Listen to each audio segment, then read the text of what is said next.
ये दिन है सुहाना कल जाओ किसने जाना है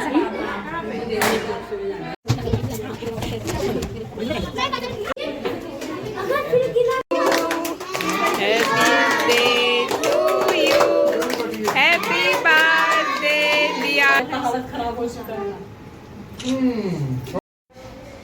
Hello, it's now ma'am. Welcome back to my channel. Ma'am, ngasi se birthday machama siga tawri khoi manabi da. Ado birthday se khoi chat ke haina haji ready tawini. Oho, simu thengjan gare. Chela chela. Masidi chaloi thamam dori ni tawsura thengjan. I thobane. Siga. Siga. Mana phuge de, mama phuge, mama phuge. Mama phuge do. Lao, chango lao, ban thong chango lao. Do ma'am, jise ai lotion ba lore ba ko. Do sari one se challe. Sari se su set pa haite siga la la ga. Aina dum khara tamjaraga seri ne ba ko. Ado sari one se challe. Ado hanjigai channa bana loichalle. Khoi namu akhoi birthday da lambai mana bido. Ado i machana pigini. Ado lawana angang ani ga lawai bani do angang atom se kauraroi. Haidi jise weather se mowom tawe ba ko. Ado na atom se puraroi. Ado na ahan jega iga ta tawa chalani. Ado makhatana tum ai hapakke. Chalo sibai bi aja. Do ma'am ai hanji sige lotion na loire ba ko chalage haina ado ai sigi sari se challe si sari se aina purak padagi am box se tre ba ko ado ma'am sigi sari se phajabra phajadabra amta comment toubirammu maram di sigi sari se kuiraba sari ne ko khoi mama na hana thabung mafam de leiringe do set pa sari ni mamal su jan hongwa sari ko do aina black color ni ai pujarage harga pu bane ko do sige be gifts laure bane adu da ai chale sige video le lu उनको बोलना plate मत खत्म करो बोलना कारें से चलू रे कारें लाए बन गया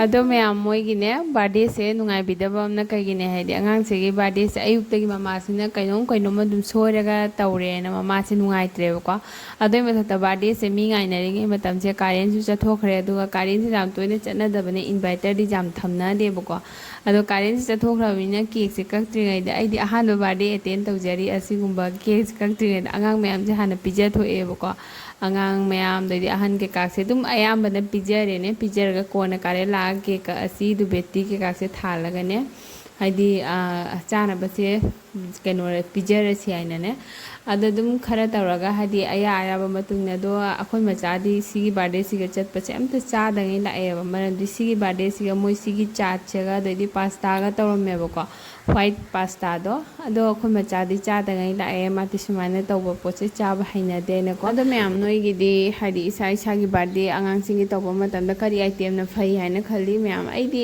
ai ayam ba birthday da chak tawi ko chak na traga na tan tawi ado tan di jam dik na tawi chak na nam na tawi ko ado isu ado moi mai gi choice ni ado khangde angang sing na khara pam na ba yawi khara pam na da ba yawe ko ado mama mapa na de ayam ba pijaning dia ba adum haidi kai hani junk food haibada chingani na ko sigumba chat gumba kai gumba se adu oraga su dum moi gi tawme da khoi macha di cha dai lai do nupi macha se nungai bi de mai candle gi kai no si sune tek thokre ba ko mom ba dik se angang ang khang na ne thada bi dana duna mama se khara sauning e karen lak ta ba ga do mayam jeng asi जल्दी एक को लगाने क्या ठीक है video Jaya ना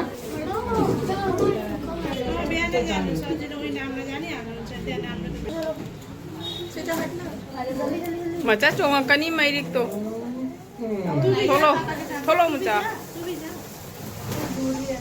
happy birthday to you happy birthday to you happy birthday dear Ridhima happy birthday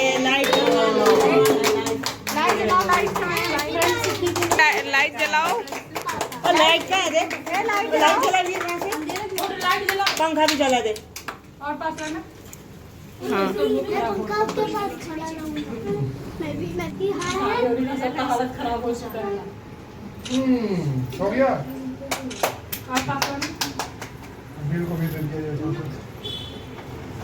और उधर देखना एक बार